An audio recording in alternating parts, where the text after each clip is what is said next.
Je suis Alexandra Kovacs, docteur en histoire grecque.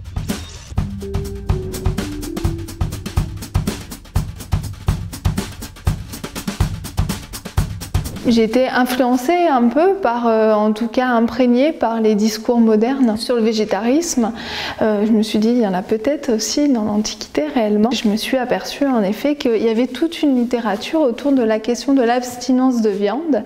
Jeune étudiante, je m'intéressais beaucoup à un courant de l'histoire qui s'appelle l'anthropologie historique et qui s'était beaucoup intéressé à la question du sacrifice sanglant animal en Grèce, et qui avait pour but de montrer que le sacrifice n'était pas un acte uniquement religieux, mais avait une dimension civique extrêmement importante. Ces sacrifices, ces banquets, c'était la seule occasion de manger de la viande, et il considérait donc que la viande était fédérateur de la vie civique, et par conséquent, ceux qui refusaient la consommation de viande étaient en marge de la cité. Ma thèse a montré justement que ceux qui refusaient la consommation de viande n'étaient pas en marge de la cité, parce qu'en fait, le sacrifice sanglant n'était pas le seul type de sacrifice qui existait, et puis ce n'était pas la seule occasion de manger de la viande. La question du bien-être animal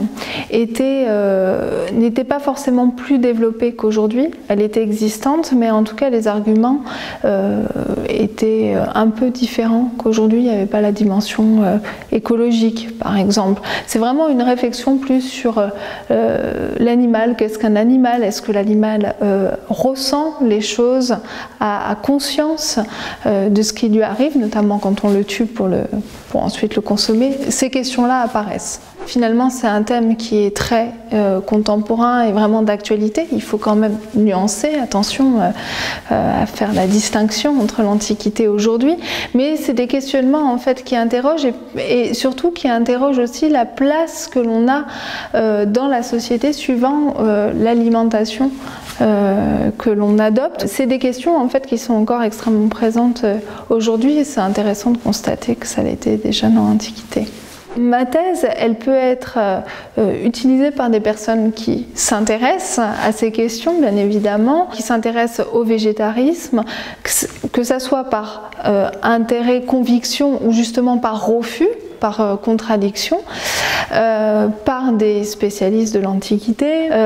Par contre, cette thèse n'a pas pour but d'être utilisée pour des idéologies. L'IEHEA a été pour moi une source importante, voire essentielle dans mes recherches, déjà parce que l'Institut abrite une bibliothèque extrêmement importante, la plus conséquente en histoire de l'alimentation, très large aussi en termes de publications internationales. Et puis en fait, j'ai toujours recherché la pluridisciplinarité dans mes recherches, c'est-à-dire à la fois allier histoire et puis autres domaines des sciences humaines et sociales, notamment la sociologie et l'anthropologie. Et en ça, l'IEHEA m'a apporté énormément parce que l'Institut a cette vocation aussi de mettre en relation les différentes disciplines.